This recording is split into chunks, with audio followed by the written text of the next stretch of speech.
Haleluya, puji Tuhan.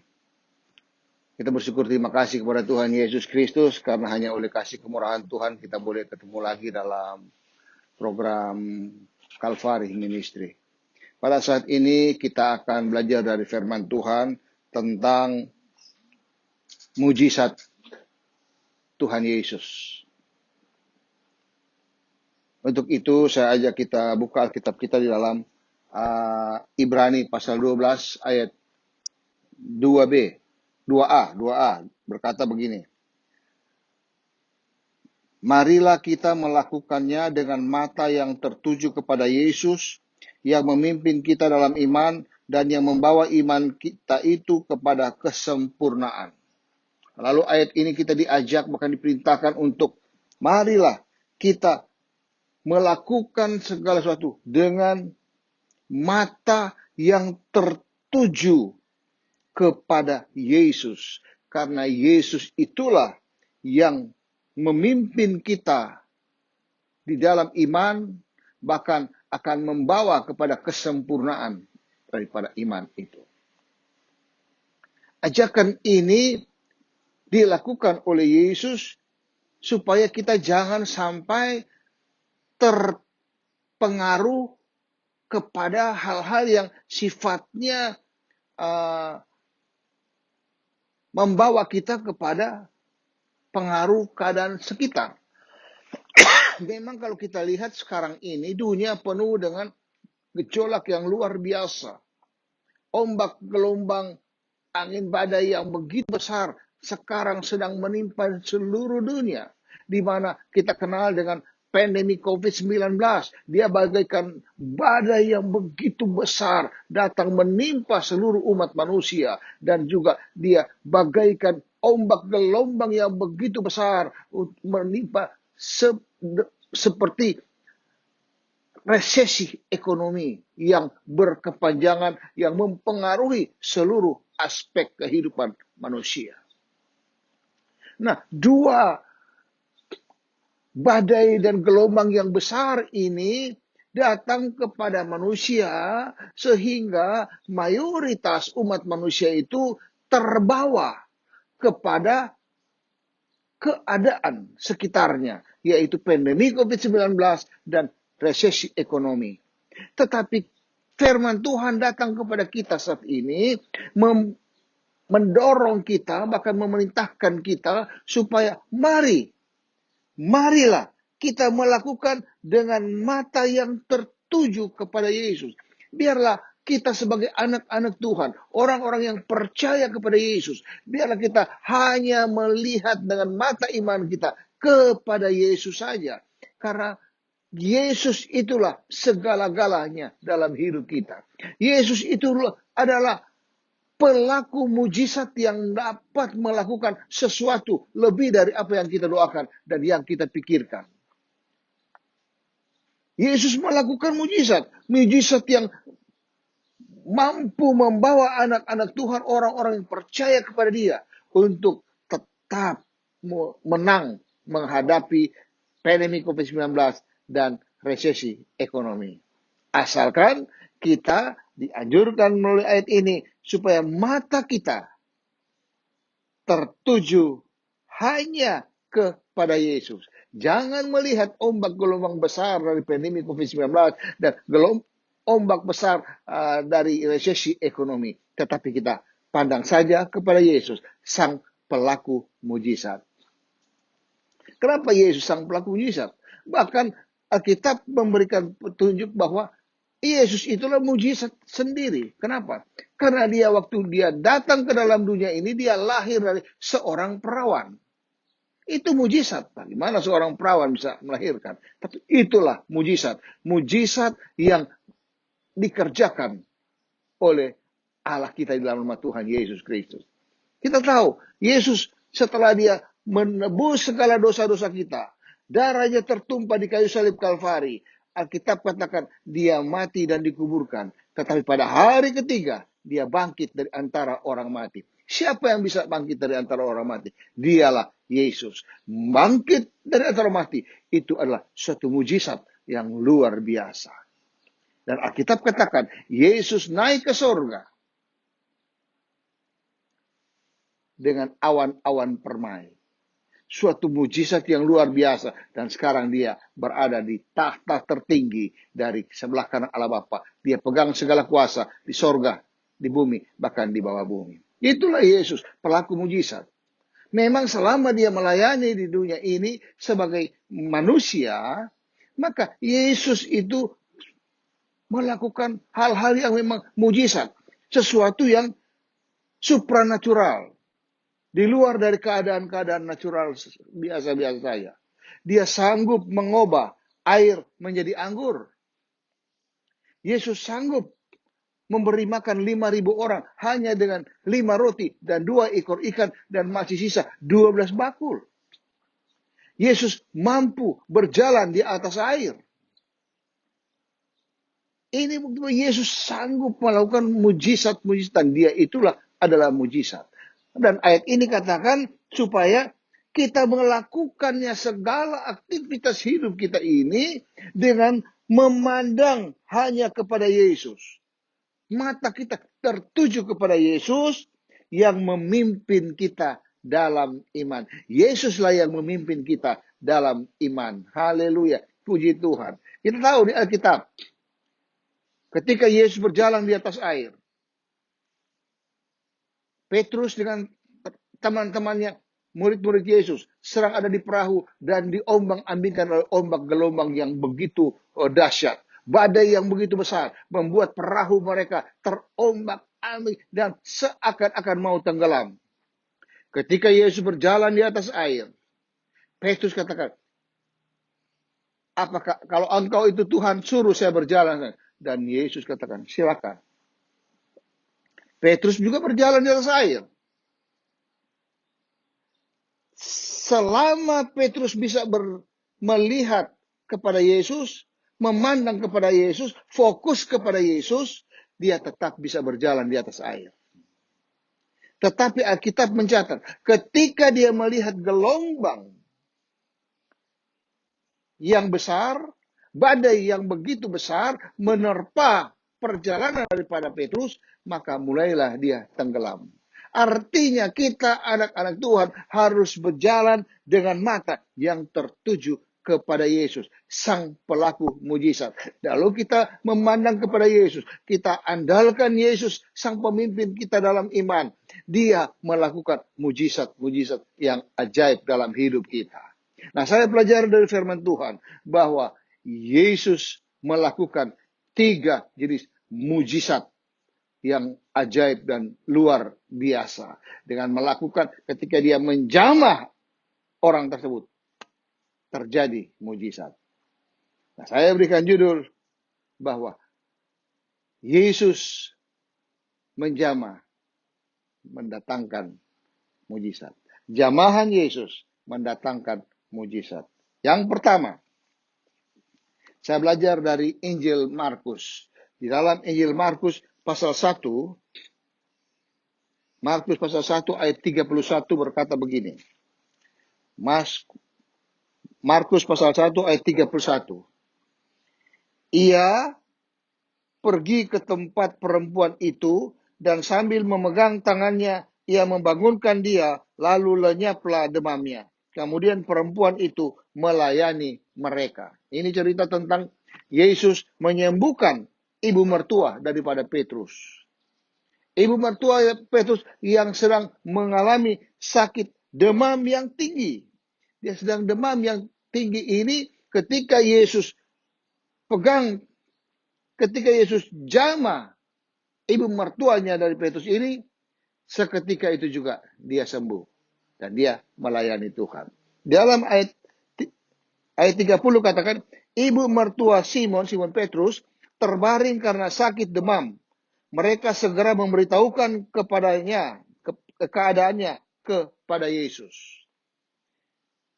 Jadi dari sini saya melihat bahwa ibu mertuanya Petrus ini, dia seorang anak Tuhan. Seorang anak Tuhan tetap bisa menjadi sakit demam. Tidak ada jaminan bahwa kalau anak Tuhan tidak sakit. Bisa sakit, tetapi kita bersyukur kalau kita percaya kepada Yesus, kita punya sang pelepas. sang penyembuh yang ajaib. Itulah Yesus. Sakit boleh datang, tetapi kita punya Yesus yang sanggup menyembuhkan sakit penyakit kita. Itulah indahnya kalau kita percaya kepada Yesus. Kalau kita percaya kepada Yesus, maka Yesus menolong kita dan Dia menyembuhkan sakit penyakit kita. Jadi, pertama kalau kita menghadapi peristiwa seperti ibu mertua daripada Petrus ini, sakit demam, mungkin karena COVID-19, sehingga suhu badan ini kayaknya demam, sehingga nafsu makan tidak ada, nafsu rasanya itu tidak bisa bau dan sebagainya, karena demam dan sebagainya, bernapas susah dan sebagainya. Langkah pertama dikatakan, mereka segera memberitahukan keadaannya kepada Yesus. Kita juga harus segera datang kepada Yesus. Datang kepada Yesus dengan berdoa. Beritahu keadaan kita kepada Yesus. Curahkan isi hati kita kepada Yesus. Yesus itu penuh dengan kasih sayang. Dia mendengar keluh kesah anak-anaknya. Dan dia siap untuk menolong. Dan ketika kita datang kepada Yesus, kita minta tolong kepada Yesus, kita memohon kepada Yesus, kita curhat, kita sampaikan keluh kesah kita tentang sakit demam kita yang tinggi itu, maka Alkitab katakan, Yesus pergi ke tempat perempuan yang sakit demam itu, dan sambil memegang tangannya, ia membangunkan dia. Jadi, ketika kita datang dalam doa, doa itulah nafas orang percaya. Ketika kita datang kepada Yesus melalui doa, doa yang sungguh-sungguh, doa yang keluar dari iman kepada Yesus, maka Yesus datang turun tangan. Ketika Yesus jamah perempuan itu, seketika juga itu dia sembuh. Begitu juga kalau dia jamah hidup kita, karena kita berdoa, kita memohon pertolongan daripada Yesus, maka kita pasti sembuh. Jamahan Yesus mendatangkan mujizat. Haleluya. Puji Tuhan. Oleh karena itu kita harus berdoa. Kita sembah dia, puji dia, agungkan dia. Kita tinggikan nama Yesus, nama di atas segala nama. Yesus penyembuh yang ajaib. Yesus dokter di atas segala dokter. Dia tabib yang heran. Dan ketika Yesus jamah hidup kita, maka kita sembuh.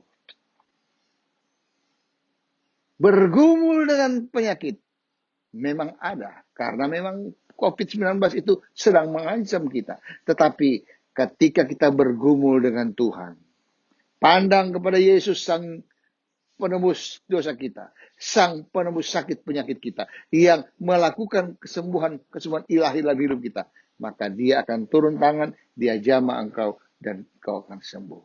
Jadi, kalau kita sedang menghadapi sakit penyakit, kita datang berdoa, sampai Yesus menjamah engkau. Dan ketika Yesus menjamah engkau, seketika itu juga engkau sembuh. Tapi kalau sudah sembuh, jangan lupa, ingat di sini. Lalu lenyaplah demamnya, kemudian perempuan itu melayani mereka. Kalau sudah sembuh, jangan lupa, layani Tuhan. Layani Tuhan dan pekerjaannya. Melayani Tuhan itu dapat dilakukan dengan dua. Satu, kita berdoa senantiasa, karena doa ini adalah nafas orang percaya. Kita selalu berdoa, merendahkan diri di kaki Tuhan, menyembah, memuji, besarkan nama Tuhan, bahkan bersyukur kepada Dia. Dan yang kedua, kita baca firman Tuhan. Setiap hari baca firman Tuhan, bersekutu dengan firman Tuhan, menikmati berita yang membangkitkan iman. Itu firman Tuhan ini. Dan renungkan firman itu siang dan malam. Engkau pasti berhasil. Jadi poin pertama adalah Yesus menjamah dan mujizat terjadi. Penyakit disembuhkan. Haleluya. Puji Tuhan. Dan yang kedua, saya ambil di dalam Injil Markus pasal 9. Markus pasal 9 ayatnya yang ke-27. Berkata begini.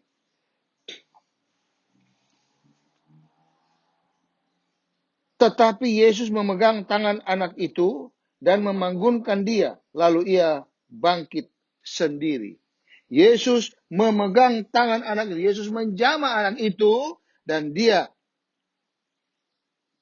di sini dikatakan, membangunkan dia. Lalu ia bangkit sendiri. Ini cerita tentang Yesus mengusir roh jahat dari seorang anak yang dirasuk setan. Ketika Yesus mengusir roh jahat itu,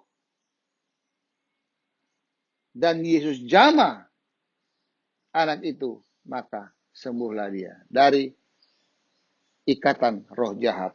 Ayat 17 katakan, kata seorang dari orang banyak itu, Guru, anakku ini kubawa kepadamu karena ia kerasukan roh yang membisukan. Roh yang membisukan. Membuat orang bisu, tidak bisa ngomong. Ngomong keluar suara, tetapi tidak bisa menyampaikan tentang kebaikan Tuhan. Bisu, tidak bisa menyampaikan kebaikan Tuhan, pertolongan Tuhan, dan kehebatan Tuhan. Kenapa? Karena dikuasai oleh roh jahat. Nah, kalau kita dikuasai dengan roh jahat, kita harus datang kepada Yesus. Di dalam ayatnya yang ke-22b dikatakan, sebab itu, jika engkau dapat berbuat sesuatu, tolonglah kami dan kasihanilah kami. Ayat 23, jawab Yesus, katamu, jika engkau dapat, tidak ada yang mustahil bagi orang yang percaya. Ayat 24, segera ayah anak itu berteriak, aku percaya, tolonglah aku yang tidak percaya ini. Jadi kalau ada seseorang itu dikuasai oleh roh jahat, sehingga roh itu membisukkan kita, bahkan menjadi tuli, tidak bisa mendengar firman Tuhan, dan selalu mental firman Tuhan itu datang kepada kita. Kita harus datang kepada Yesus. Minta pertolongan kepada Yesus. Dan datang kepada Yesus dengan hati yang percaya. Bagi Yesus tidak ada yang mustahil. Dan bagi orang yang percaya kepada Yesus juga tidak ada yang mustahil. Datang kepada Yesus dengan percaya. Artinya kita percaya kepada Yesus. Bukan percaya kepada Yesus, tetapi kita percaya ke dalam nama Yesus. Sehingga kita berada di dalam Yesus. Kita hidup di dalam Yesus. Kita bergerak di dalam Yesus. Sehingga kita memiliki pertolongan dari Yesus. Kuasa kegelapan iblis, kuasa roh-roh jahat yang membisukan itu tidak sanggup bertahan melawan Yesus yang dahsyat dan hebat serta luar biasa itu. Jadi apabila kita berhadapan dengan orang yang sedang dirasuk oleh setan, dikuasai oleh iblis itu yang membisukkan kita, sehingga kita menjadi orang yang seakan-akan Kristen tapi Kristen KTP, tak punya kekuatan apa-apa, tidak berdaya menghadapi COVID-19, tidak berdaya menghadapi resesi ekonomi, tidak berdaya menghadapi masalah-masalah yang datang dalam hidup kita. Datanglah kepada Yesus dengan percaya bahwa Yesus sanggup memulihkan hidup kita. Haleluya. Puji. Tapi ada satu rahasia. Saya ambil ayat 20. Lalu mereka membawanya kepada Yesus. Waktu roh itu melihat Yesus, anak itu segera digoncang-goncangnya, dan anak itu terpelanting ke tanah dan terguling-guling, sedang mulutnya berbusa. Dan ayat ini kita bisa melihat bahwa ketika anak itu berada di depan Yesus, iblis bereaksi.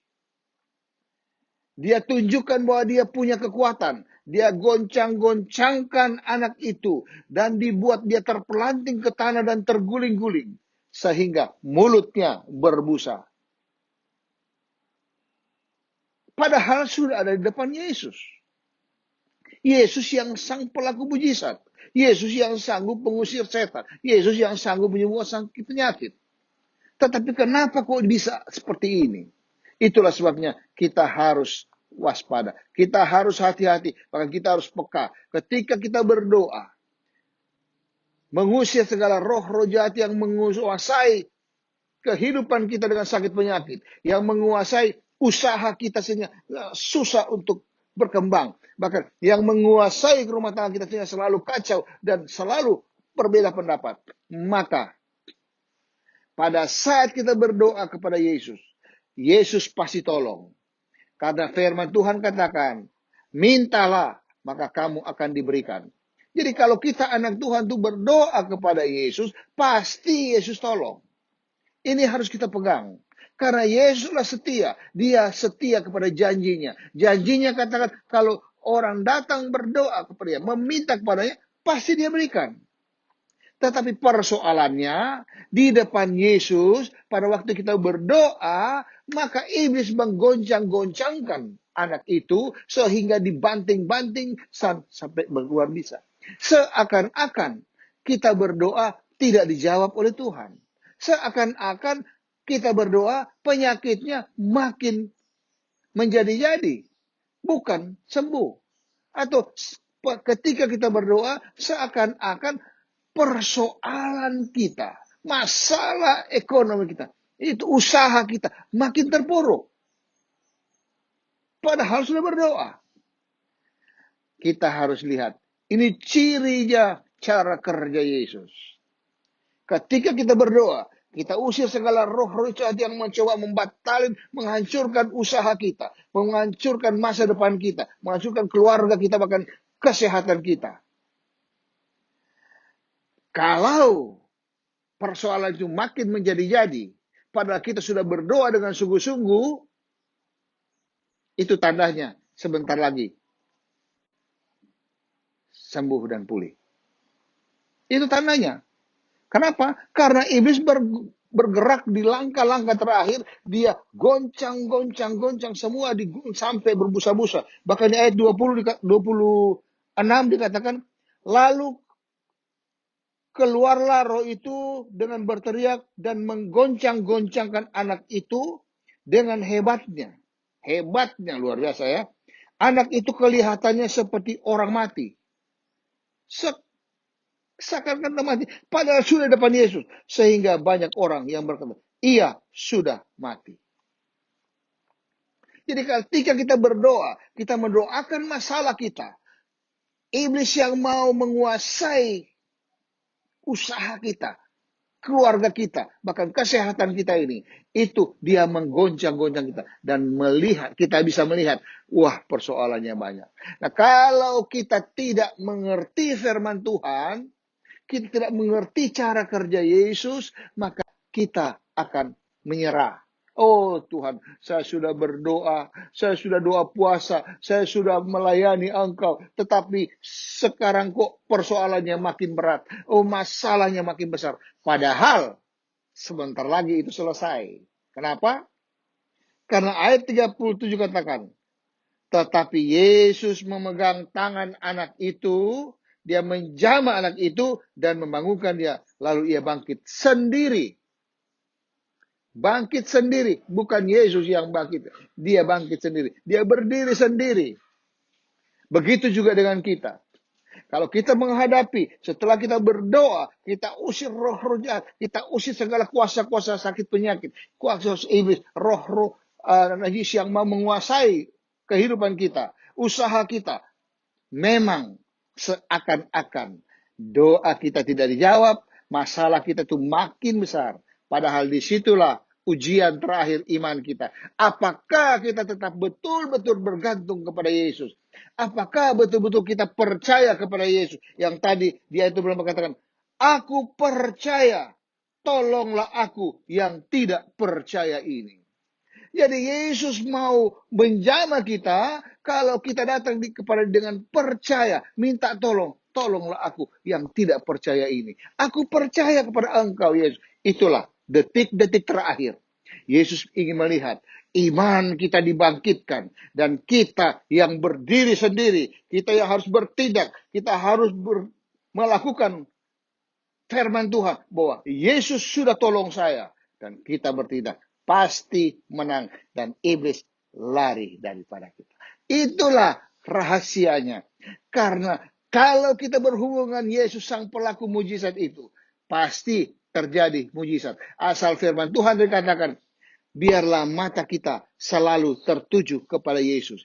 Tertuju kepada sang pelaku mujizat. Kita tertuju kepada sang penolong yang ajaib. Karena firman Tuhan kata, Aku sekali-kali tidak akan meninggalkan engkau. Dan aku sekali-kali tidak akan membiarkan engkau. Engkaulah penolongku yang ajaib. Haleluya. Puji Tuhan. Jadi dari sini kita bisa melihat bahwa Yesus melakukan mujizat dengan cara dia menjamah anak itu. Jamahan Yesus mendatangkan mujizat. Walaupun seakan-akan kita melihat bahwa persoalannya kelihatannya makin besar, padahal sudah berdoa. Oh Tuhan, saya sudah berdoa sungguh-sungguh. Saya sudah doa puasa. Sudah didoakan oleh hamba Tuhan. Hamba Tuhan si A, si B sudah doakan. Tapi kenapa Tuhan kok seperti ini? Persoalannya makin sulit. Usaha malah ditutup dan sebagainya. Bagaimana ini Tuhan? Ingat firman Tuhan ini. Tetap pandang kepada Yesus. Tetap andalkan Yesus. Tetap percaya kepada Yesus. Aku percaya. Tolonglah aku yang kurang percaya ini. Maka Yesus turun tangan. Ketika Yesus turun tangan, di sana kita bisa melihat pertolongan Tuhan. Iman kita dibangkitkan dan kita menang karena pertolongan Yesus. Karena jamahan Yesus. Haleluya. Puji Tuhan. Jadi dari sini kita sudah dapat 2 poin. Poin pertama yaitu kalau kita menghadapi panas demam, sakit penyakit, dikuasai oleh COVID-19 dan sebagainya. Masalah ekonomi yang bagaikan sakit penyakit yang berat itu. Kita curhat kepada Yesus. Datang kepada Yesus sampai dia jamah sakit penyakit kita. Sampai dia menjamah kehidupan kita. Dan kita disembuhkan. Lalu kita melayani dia dengan sungguh-sungguh. Dengan berdoa dan dengan menyelidiki firman Tuhan. Yang kedua, kalau kita dikuasai oleh roh jahat, ada kuasa roh jahat yang menguasai tubuh kita, bahkan menguasai usaha kita, menguasai rumah tangga kita, sehingga selalu cekcok. Usir dalam nama Yesus dengan percaya bahwa Tuhan pasti menolong kita. Dan kalau kita sudah berdoa, bahkan sudah kita puasa, kemudian masalah itu makin besar, jangan mundur, jangan menyerah, jangan ragu, jangan khawatir. Tetapi kita harus ingat melalui firman Tuhan, oh ini tanda-tandanya. Sebentar lagi akan selesai masalah ini. Dan ketika kita berserah kepada Yesus, dia jamah hidup kita. Persoalan kita selesai. Kita berdiri sendiri. Kita bangkit dengan iman. Dan kita menang bersama dengan Yesus. Haleluya. Puji Tuhan. Dan yang ketiga, saya ambil dari Injil Markus pasal ke-5. Markus pasal 5 ayatnya yang ke-41. Lalu dipegangnya tangan anak itu, katanya, talitakum, yang berarti, hai anak, aku berkata kepadamu, bangunlah. Seketika itu juga anak itu bangkit berdiri dan berjalan. Haleluya, puji Tuhan. Ini cerita tentang seorang anak yang sudah mati dan dibangkitkan oleh Yesus. Tetapi di dalam ayat ini memang kadang-kadang kita itu melihat kalau sesuatu yang dikatakan mati, apakah tubuh mati, usaha mati, keluarga yang seakan mati ini, pertama yang harus kita ingat, firman Tuhan menjamin, memerintahkan, jangan takut, percaya saja kepada Yesus. Di dalam ayat 36 berkata begini. Ayat 35 dan 36. Ketika Yesus masih berbicara, datanglah orang dari keluarga kepala rumah ibadat itu dan berkata, anakmu sudah mati, apa perlunya lagi engkau menyusahkan guru? Atau Yesus. Ayat 36. Tetapi Yesus tidak menghiraukan perkataan mereka dan berkata kepada kepala rumah ibadat itu, jangan takut, percaya saja. Jangan takut, percaya saja.